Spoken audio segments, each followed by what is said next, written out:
Hello everyone, I am Dr. Meenakshi. Today we are about to discuss the sign, symptomatology, clinical indication of the remedy Wiedemann-Pal. So let's start. About the constitution. Wiedemann-Pal का constitution जो देखा गया है वो है they are prone to get into the rheumatic and gouty diseases. They are adapted for the gouty rheumatic diathesis and the people who have lack of animal heat, मतलब जो लोग चिली होते हैं they are prone to get cold cough easily, जिनमें body में animal heat कम होती है एंड जिनको बॉडी पार्ट इवन हम सब्जेक्टिवली अगर हम ऑब्जेक्टिवली पेशेंट को टच करते हैं तो इसी की सर्वेज इनका हमेशा ठंडा ठंडा रहता है. They have lack of warm but जो पेशेंट है वो उस चीज़ को खुद से एलिसिट नहीं कर पाता है. तो this line is like part cold to touch but not subjectively to the patient. The physician और द पर्सन जो बाय स्टैंडर्ड है उनको पता चलता है बट पेशेंट इस चीज़ को जो है वो एलिसिट नहीं कर पाता, उसको अप्रिशिएट नहीं कर पाता. So this is about the constitution, lack of vital heat, gouty rheumatic diathesis. Now about the physical generals, emaciation of affected parts. जो कंडीशंस, क्लिनिकल कंडीशन जहाँ पर लैक ऑफ न्यूट्रिशन हो रहा है, जो एमाइस्ट्रेशन के क्या सिम्टम्स रहेंगे कि थिनिंग ऑफ पार्ट हो जाएगा, लॉस ऑफ फैट है, लॉस ऑफ मसल्स है. दैट द बैकग्राउंड में डिजीज़ का रीज़न कुछ भी होगा लेकिन हमें एमाइस्ट्रेशन ऑफ अफेक्टेड पार्ट्स दिखता है. ये जो है ये symptoms, another remedy which is indicated is graphites. Okay, ledum pal के पेन किस तरीके के होते हैं? The very peculiar stinging, burning, throbbing pain which is aggravated by motion. मतलब कंडीशन अगर पेन की है, लीडेमपल का पेशेंट को मोशन से प्रॉब्लम होती है. पेन की कंडीशन में पेशेंट को वार्मथ, इंस्टेड पेशेंट में animal heat, lack of animal heat है, पेशेंट चिली है, इसके बाद भी पेशेंट को वार्मथ से और हीट से प्रॉब्लम बढ़ती है and they are better by holding their feet in ice water. For example, they are suffering from a joint pain या पेन की कंडीशन है, हील पेन है और some eczema और eruption in lower extremities. तो patient क्या बताएंगे, किस तरीके की मोडालिटी बताएगा कि जो पेन है ज़रा सा भी हम चलते हैं, मोशन करते हैं तो बहुत पेनफुल होता है. अगर रेस्ट कर रहे हैं तो ठीक लगता है. इवन पेशेंट को बहुत ठंड लगती है लेकिन जैसे ही when they are in bed और वो कवर अप कर रखा है, वार्मथ की वजह से उनकी प्रॉब्लम्स बढ़ जाती हैं और उनको आराम कैसे लगता है, if they dip their legs in ice cold water और कोल्ड वाटर तो उन्हें अच्छा लगता है. तो गाउट की प्रॉब्लम है, जॉइंट की प्रॉब्लम है तो पेशेंट क्या बोलेगा, जॉइंट पेन में भी जब हम नहा लेते हैं ठंडे पानी से में अपने हाथ पैर रखते हैं तो अच्छा लगता है, बट जब भी गर्मी लगती है या पैरों में गर्म होता है तो प्रॉब्लम बढ़ जाती है. तो यहाँ पर एक इम्पॉर्टेंट ये सिम्टम इसलिए हो जा रहा है बिकॉज पेशेंट में एक तरफ तो पेशेंट चिली है, उसको ठंड ज़्यादा लगती है, बट यहाँ पर उसकी जो कंप्लेंट्स हैं वो जो है उसे उस ठंड से या कोल्ड बेदिंग से, immersion of the feets in cold water, उन चीज़ों से इसको आराम मिलता है. ये बहुत इंपॉर्टेंट इसका की नोट मोडालिटी है इस रेमेडी की. Now about the eye condition जहाँ पर इंटरनल हैमरेज हो गया है, whether because of the injury की वजह से और कोई सर्जिकल ऑपरेट हुआ है, इसके बाद में इंटरनल ऑर्गन में अगर ब्लीड है वहाँ पर हम इस रेमेडी के बारे में सोच सकते हैं. ब्लीडिंग के बाद, ब्लीडिंग के क्या क्या कॉजेज़ हो सकते हैं, जैसे कि अगर किसी का ऑपरेट हुआ है, जैसे the line in your lens is haemorrhage into anterior chamber after iridectomy. मतलब आयरिस जो है वो ऑपरेट करके निकाल दी गई है बिकॉज ऑफ ग्लूकोमा या मेलोनामा की वजह से ऑपरेट हुआ है. उसके बाद में, ऑपरेशन के बाद में देयर इज़ इंटरनल ब्लीडिंग या हैमरेज हो रहा है एंटीरियर चैम्बर में, then we can think about this remedy. If because of the external injury also, अगर आई के पास की कैपिलरी ब्रोक हो रही है, वहाँ पे एक्स्ट्रावेजेशन ऑफ ब्लड हो रहा है, दैट मीन्स ब्लड अंदर इकट्ठा हो रहा है. जब भी हम देखते हैं अगर इंटरनली ब्लीड होता है तो वो एरिया थोड़ा सा ऐसा नीला नीला और काला काला हो जाता है. क्यों हो जाता है? बिकॉज ऑफ द ब्लड जो इंटरनली इकट्ठा हो गया, इट चेंजेस इट्स कलर, जिसकी वजह से हमें वहाँ पे कहते हैं कि ब्लैक आई हो गया है, नीला पड़ जाना, ब्लूइश डिस्कलरेशन आना, ब्लैकिश डिस्कलरेशन आना, एंड लेटर स्टेजेस में इवन ग्रीन कलर भी आ जाता है.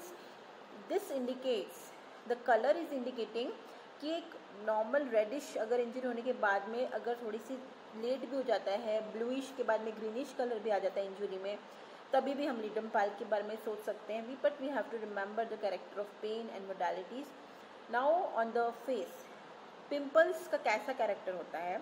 एक्ने के केसेस में बहुत ही अच्छी रेमेडी है लीडम पाल, जहाँ पर पेनफुल इरप्शंस होंगे, फॉरहेड पे दाने दाने आ रहे हैं, रेडिश कलर के अपीयरेंस होगा, उसमें पेनफुल रहेगा। इन जनरल पेशेंट का चुभन होती रहती है, इन इवन टच करने से भी प्रॉब्लम होती है। So this is the character of acne in ledum pal. We have an number of remedies जो कि एक्ने में वेल प्रिस्क्राइब होती। तो ये स्मॉल डिफरेंस है। आर्निका का अगर इरप्शंस होंगे तो वो सिमेट्रिकल होंगे, लीडम पाल में बहुत पेनफुल होगा, पेन फॉर हेड पे लोकेशन रहेगी। तो ये सब चीज़ें जो हैं हमें डिफ्रेंशिएट करने के लिए हेल्पफुल होती है। So painful pimples, eruptions over forehead which is painful और aggravated on touch. Now about the extremities. Extremities में as this remedy is well indicated in gouty and rheumatic complaints, तो जॉइंट पेन की शिकायत है। Small joints में वैसे ज़्यादा indicated है, जैसे बिग टो है और आपकी डिजिटल जो पैरों की उंगलियों के जॉइंट्स हैं, वहाँ पर अगर गाउटी डिपॉजिट्स हैं या आप पेनफुल गाउटी कंडीशंस है with the typical stinging burning pain, तो we can think about ledum pal. So let's read this para. Rheumatism or gout being in lower limbs and ascents especially brought to a low asthenic condition by abuse of colchicum. So यहाँ पर जो रोमैटिज्म है patient का बहुत red line indication है ledum पाल का. रोमैटिज्म ascending, मतलब ascending और डिसेंडिंग से यहाँ क्या मतलब है कि लोअर एक्सट्रीमिटीज़ में स्टार्ट होके एंड ऊपर की तरफ बढ़ता है, कंधे में आ रहा है, ऊपर जॉइंट्स में आ रहा है, पर स्टार्ट का हुआ लोअर से ऊपर आ रहा है, that is ascending. The other remedies kalmia, वहाँ पर डिसेंडिंग है, मतलब कि पेशेंट को पहले जॉइंट्स अपर जॉइंट्स में इफेक्ट होने के बाद लोअर एक्सट्रीमिटीज़ में एक्सटेंड करता है, दैट इज डिसेंडिंग रोमैटिज्म. तो ledum pal has ascending rheumatism, जहाँ पर हिस्ट्री में अगर कॉल्चिकम या कॉल्चिकम का अब्यूज़ हुआ है and for any other history अगर पेशेंट में मिलती है, इंजेक्शन हुआ है, पॉइजनिंग हुआ है या ओवर यूज़ हुआ है, तो वहाँ पे उसकी वजह से जॉइंट पेन्स की शिकायत आ जाती है, तभी हम इसके बारे में सोच सकते हैं.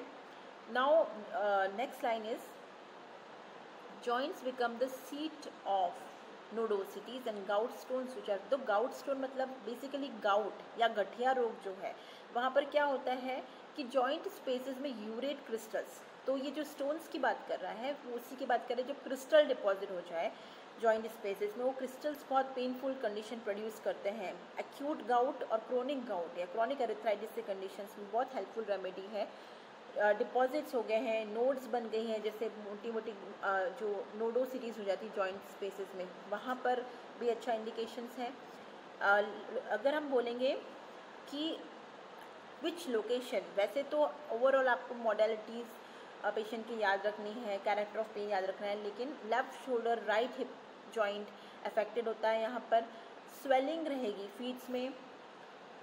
अगर हील पेन की कंडीशन हो गया, प्लांटर फसाइटिस है, पेशेंट को बहुत पेनफुल है क्योंकि मोशन से एग्रेवेशन है, तो कैसे जॉइंट हील पेन की कंडीशन में लीडम हम कैसे सोचेंगे. पेशेंट बोलेगा हील पेन हो रहा है, एड़ी में दर्द है जो ऊपर की तरफ असेंड करता है, ऊपर की तरफ और बढ़ने लगता है और ज़रा सा भी चलना मुश्किल हो जाता है. बस पैरों को ठंडे पानी में जब डाल के रखते हैं तो आराम मिलता है. So this is about the pain conditions, किस तरह से रिलीफ होगी, कहाँ पर क्या क्या कंडीशन हम गाउट, एरिथ्राइटिस से हील पेन, स्वेलिंग, स्प्रेनिंग सब में सोच सकते हैं. Now about the skin condition. Skin में देखेंगे कि because of the capillary circulation जो अफेक्टेड हो रहा है उसकी वजह से, अगर डिफेक्टिव न्यूट्रिशन की वजह से एक्जिमा है, अगर इचिंग की कंडीशन है और अदर कंडीशन जहाँ इचिंग है, इरप्शंस हो रहे हैं जो कि वार्मथ ऑफ बेड की वजह से, वैसे ऑलरेडी वी हैव स्टडीड कि वार्मथ की वजह से इचिंग भी बढ़ जाती है, वार्मथ की वजह से पेन भी बढ़ जाता है. तो वहाँ पर एंकल्स या लोअर एक्सट्रीमिटीज़ के स्किन इरप्शंस जो कि वार्मथ ऑफ बेड की वजह से एक्सट्रीम इचिंग की कंडीशन हो रही है, वहाँ पर हम लीडम सोच सकते हैं. अनदर रेमेडीज़ जो कि चीज़ इस मोडालिटी को कवर करती है वो है pulsatilla and rhus tox. Now about this line easy spraining of ankles and feet. इसका क्या मतलब होता है? ईजी स्प्रेनिंग मतलब there are few people who are more have the more tendency to get twisted. हमेशा आपने कभी ऑब्जर्व किया हो, अगर कुछ लोग बार बार गिरते हैं, उनका पैर मुड़ जाता है, तो दे हैव द टेंडेंसी कि उनकी स्प्रेन कर जाती है, ट्विस्ट हो जाता है एंगल, तो they are easily get into this thing. तो वहाँ पर जो बार बार हिस्ट्री रहती है जिनमें कि बार बार स्प्रेन हो जाने की, वहाँ पर भी लीडम इंडिकेटेड है।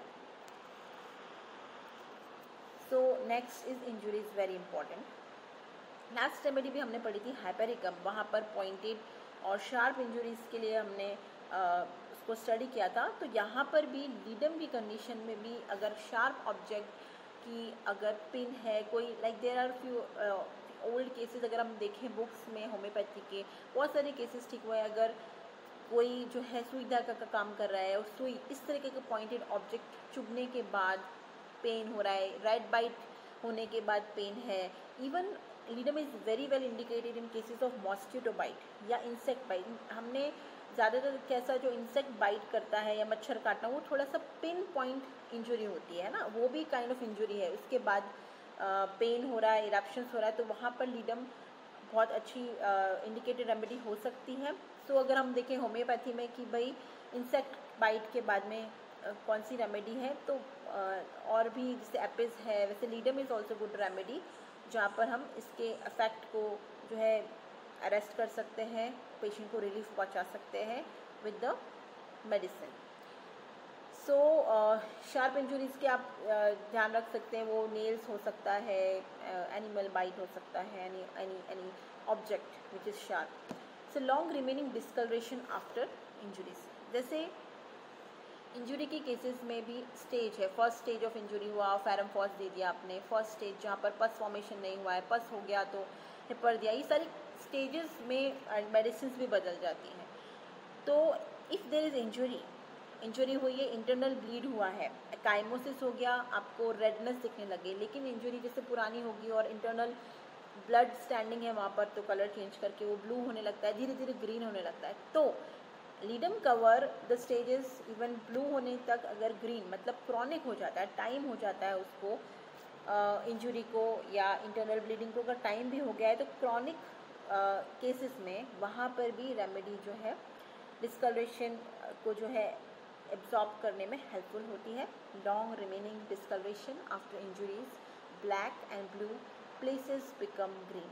तो यहाँ पर इंजुरीज़ में एक्सटर्नल इंजुरीज़ के केसेस में जो है वो हाइपेरिकम इंडिकेटेड है।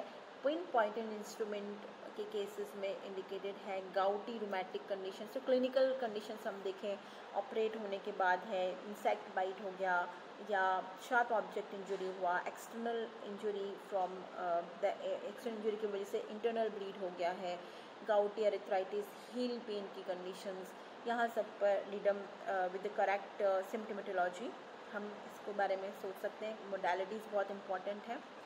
Now about the relationship, this remedy is comparable with arnica, crotontech, hamamelis, bellis perennis, ruta in ट्रोमेटिज्म।